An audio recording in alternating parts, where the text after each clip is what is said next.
Hello guys and welcome to another video. I've been doing Valentine's Day's videos for the last couple of years on my channel.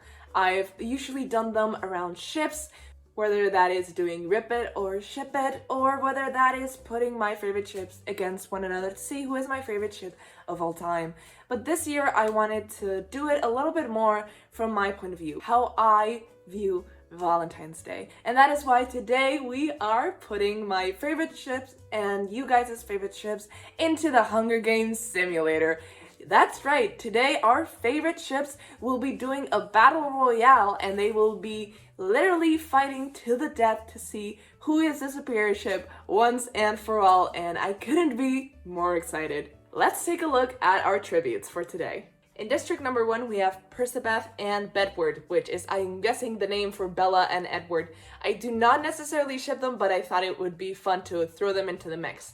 Then we have Edwin, which are Ed and Winry from Fullmetal Alchemist, and Kanesh, Cass and Inesh from Six of Crows. Then we have Lady Noir, who are Kat Noir, and Ladybug from Ladybug, and Katang, Katara, and Aang from The Last Airbender. Then we have Snowbass from Carry On, and we have Stydia from Teen Wolf. We also have Clace from The Mortal Instruments, and Hikastrid from How to Train Your Dragon. We also have Hinny, which I'm guessing is the ship name for Harry and Ginny of Harry Potter, and we have Andriel from the Foxhole Court, Andrew and Neil. Then we have District 7, which is made up of clans from Voltron, and Belark from The 100. We also have Spitfire in District 8. Spitfire is Artemis and Kid Flash from Young Justice.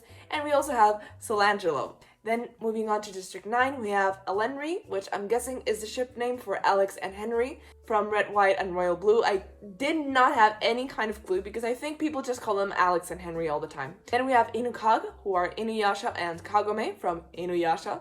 We also have Hermione, which I'm guessing is the ship name for Ron and Hermione from Harry Potter. Limity, which is supposed to say Lumity, that's Luce and Amity from the Owl House. We also have my favorite ship, Bakushima, Bakugo, and Kirishima from Boku no Hero Academia. And we have Kalauri, which I'm guessing is the ship name between Kal and Aurora in the Aurora Chronicles, I think it's called. And then we have our last two ships. We have Gnarly, which is Nick and Charlie from Heartstopper, and finally we have Patrico. In case you're highly confused by this beautiful, beautiful ship, Patrico is Patrick, Star, and Nico D'Angelo. I thought of the ship name myself and I am extremely proud, beyond proud. If you're wondering where this came from, it's one of our last Rip It or Ship It with Percy Jackson characters and random characters that you chose, and we got Nico and Patrick, and that made Patrico. And I thought it was very funny, so I'm adding it to the mix. Before we start the Hunger Games, I am gonna heart some of these ships because they're the ones that I love the most and that I think have a chance at winning the Hunger Games. So those are gonna be Bloodbath, Kanesh, and Bakushima. Those are the ones that I'm giving hearts to, and therefore they're my favorite. Without further ado, let's start this Hunger Games simulator, and let's see which ship comes out on top and which are the first to die. Okay, so day 1. Bloodbath finds a bow and some arrows. Good start. Bedward clutches a first aid kit and runs away. Edwin and Kanesh dash for the same bag of food and supplies. Kanesh gets scared and retreats. That's the most out of character thing that I have read for those two characters in my life. Lady Noir thinks about grabbing supplies but decides to run for cover instead. Katang and Snowbass both go for the same axe. Katang gives up and retreats once again. I think Katang could take Snowbass quite easily. Aang is literally the Avatar. Stydia and Clace share everything they gathered before running. Hikastrid takes a spear, leaning on the cornucopia. Hinny grabs the supplies furthest away from the cornucopia and quickly leaves. Andriel runs away with a sword and some rope. Clance thinks about grabbing supplies but decides to run for cover instead. Belark grabs a sickle and Spitfire gets a slingshot. Is nobody going to die in the bloodbath? Solangelo grabs a sickle and Elenry gets a slingshot. Okay, that's the same thing twice. Inukag finds a jug full of fresh water. Hermione clutches the first aid kit and runs away. Limity finds a jug full of fresh water. Bakushima scares Kalauri away from the cornucopia. Way to go. Oh, first death.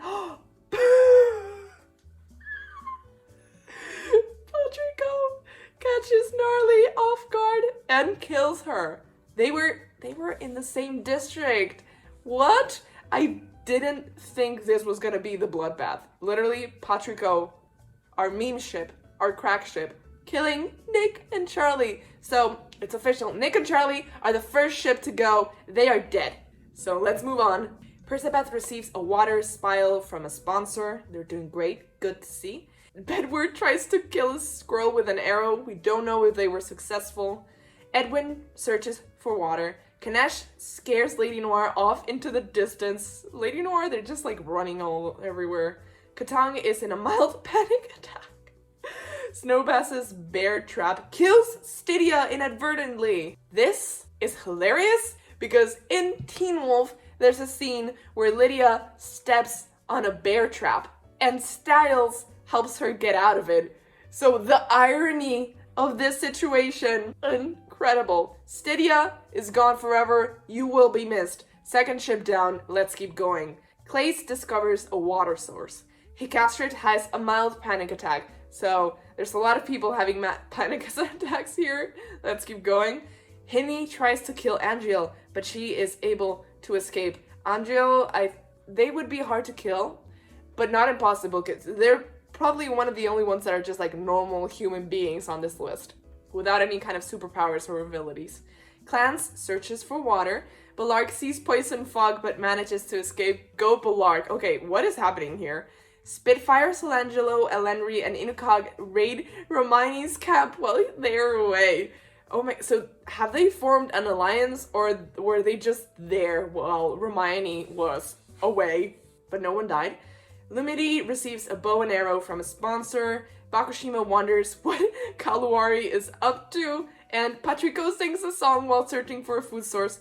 They finally find some wild berries. Patrico is honestly, did I click them as one of my favorite ships? I don't think so. I hope they win.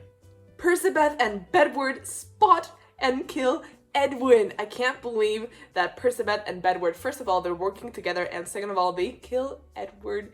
They kill Edward. Edward killed Ed and Winry. That doesn't seem right. Kanesh feels delirious and forgets where they are. That is very out of character for them. Lady Noir kills Katang with an apple slingshot? What did I just read? With an apple slingshot. Do I know what a slingshot is? An apple slingshot? Can you kill someone with that? And Katang? My god. Okay, we're losing a lot of people quite fast. Snowbass sleeps in small increments, awaking to every little noise. Clace tends to their wounds with leaves and water. Great. Hicastrid and Hinny hold hands and cry together. Do we think they would actually like each other? I don't think they were even in the same district. Correct me if I'm wrong. But I guess both of their ship names starts with Hi or He. H-I, so that makes sense. I think they would like each other as people. Andriel convinces Clans to stand guard for the night while they sleep. I think Andriel would be able to convince anyone of anything because they're very scary. Balark attempts to start a fire but is unsuccessful given the lack of materials available. Spitfire lets Solangelo into their campsite. Ooh, interesting. Elenri sees a fire but stays in place. Inukog receives a gourmet 5-meal course from a known sponsor. Good for them. Another alliance. Hermione, Lumity, Bakushima, and Kaluari sleep in shifts trying to protect each other. And Patrico begins to cry. They were so happy. Like a moment ago. That morning they were singing. They had already killed 2 people, but now they're crying. Okay, let's see what happens. Day 2. For some reason, our first update is always Persebeth. Persebeth camouflages themselves in a camp-type area. Okay, cave-type area, excuse me. Bedward practices their knife-throwing and archery. Kanesh hides in a bush, terrified and scared. I don't know what made this app think that Kanesh were cowards, but this is so out of character for them. They're not gonna even kill one person. They're not gonna hunt everyone down. I'm disappointed in the characterization of Kanesh. Lady Noir tries to kill Snowbass, but they are able to escape. Clace asks Hicastrid to have mercy on him. I'm guessing they do. Hinny receives a bow and arrow from a sponsor. Good for them. Andriel explores the arena.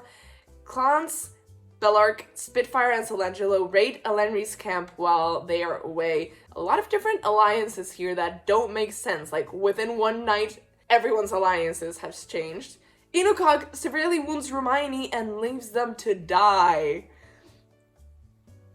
Brutal. Lumity, Bakushima, and Kaluari hunt for other tributes. That is so unlike them, but okay. Oh, and Patrico, always our last one. Patrico sings a song while searching for a food forest.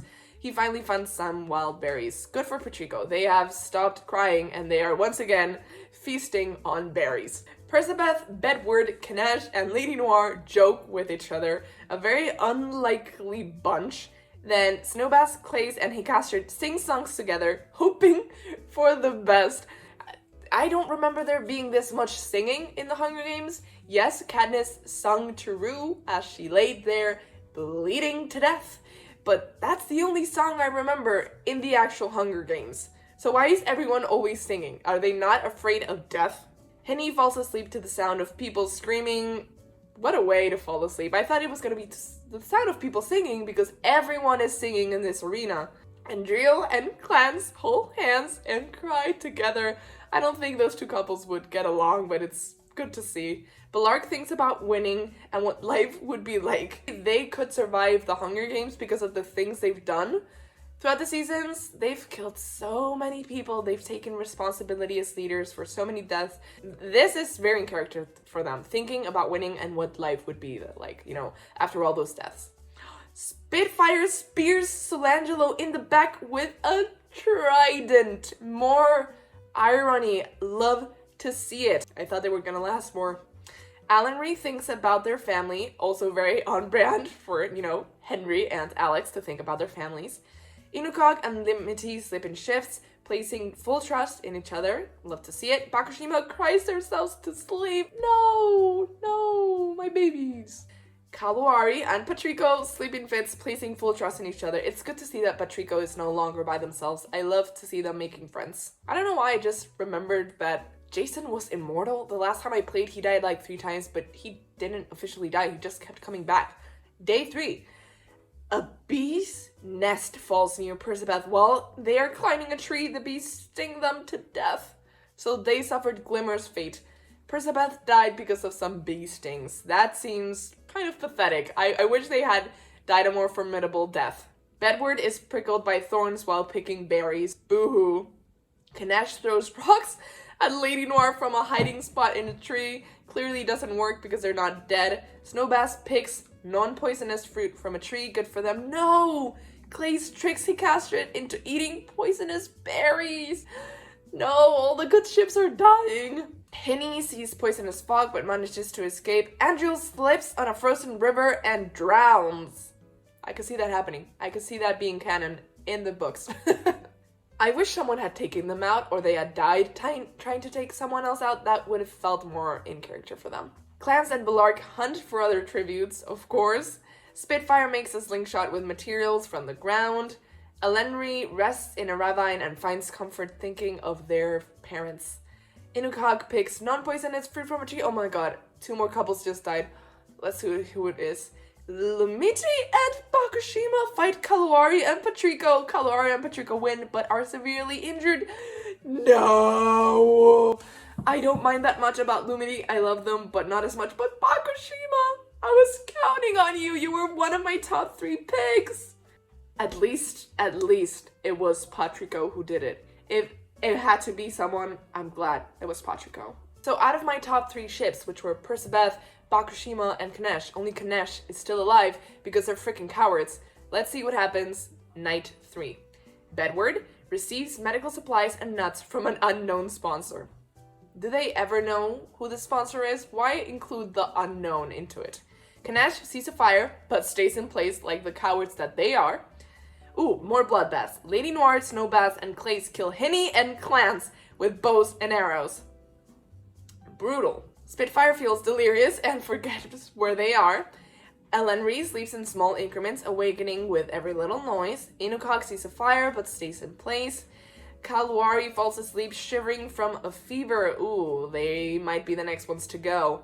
Patrico receives medical supplies and nuts from an unknown sponsor. Good for them because they were severely injured after they killed one of my favorite ships of all time. I don't know whether I am rooting for them or whether I hate them. It's a love-hate relationship between me and Patrico. Bedward asks Kanesh to have mercy on them. So Kanesh, you weak why not just kill them? Bedward is really taking out a lot of people here. Lady Noir, Snowbass, Clays, and Belark raid Spitfire camp while they are away. How many times have these ships raided someone else's camps while they are away? I feel like we've read that 100 times by now. Alenri throws rocks at Inukog from a hiding spot in a tree. That never has a resolution. They're just like throwing some pebbles at them. No one ever gets injured, no one ever dies, and no one ever gets discovered. No! No! The biggest plot twist, Kaluari, one of our underdogs, because I barely mentioned them, throws a knife into Patrico's chest, effectively killing them forever. This is one of the hardest deaths for me. I did not see it coming. The 3 favorite ships have died, so I'm wondering why that even is there. Is that an option? Did that make sense? Like, did it affect the results, or did they not even take them into account? I guess RIP Patrico, you killed my favorite ship, but you will still be missed. And now, it's literally anyone's game. Bedward climbs a tree to try and get some rest. They're doing pretty good, and climbing trees is very on brand for them, you know, Spider Monkey style. Kanesh receives an iPad from an unknown sponsor. What is Kanesh going to do with an iPad? Never mind the fact that they don't know how to use modern technology, but what is an iPad going to do? Why couldn't they have gotten a weapon? Something for shelter? Food? No, they get an iPad so they can watch Netflix while everyone around them dies. Lady Noir and Snowbass decide to make a peace treaty to make it through the night, and then we have another bloodbath. Clays and Belark commit a double suicide together. Well, I bet no one was expecting that ending for both those ships. I guess they both felt too guilty because both of them had murdered quite a lot of people before that. But on night number 4, Spitfire lets Alenri into their campsite after they've raided it several times. Inukog and Kaluari decide to make a peace treaty to make it through the night. Everyone is dying. Let's go to day 5. I don't know how long we're gonna survive. I don't think we'll make it past the first week. Bedward and Kanesh hunt for their tributes. It's finally good to see Kanesh taking initiative. Lady Noir questions their sanity. Snowbass tries to sleep in order to reduce stress. And Spitfire is attacked and eaten alive by a wild animal. Sad to watch them go, especially in this way. Alenri hides in a bush, terrified and scared. Inukog receives a bow and arrow from a sponsor. Kaluari is pricked by thorns while picking berries. Okay, so we just have like 5 ships left. It's all gonna end quite soon. Let's start night 5. I have a terrible feeling that Bedward is gonna be the one to live, but let's see. Kanesh starts a campfire with materials on the ground. Lady Noir begins to cry. They are teenagers. They're literally like 14 years old, so that makes sense. Snowbass thinks about their family. Alenri tries to sing themselves to sleep, everyone with the singing. Inukog kills Kaluari as they try to steal supplies for camp. They had just made an alliance last night, right? To survive the night, but then Inukog is like, we're killing them, and I respect that. Let's move on to day 6. We start with a death!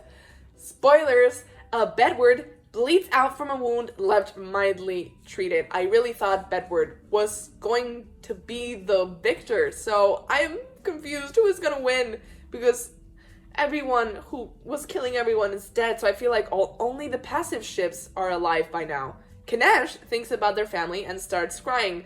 That is very on brand for both of them. Lady Noir wonders what Snowbass is up to. I feel like they've been together for several times. Alenri makes a wooden spear from tree branches, and Inukog explores the arena. Honestly, it might be Inukog that wins in the end. I have a feeling. Let's go night 6, and I know we're not making it past night 7, so let's see.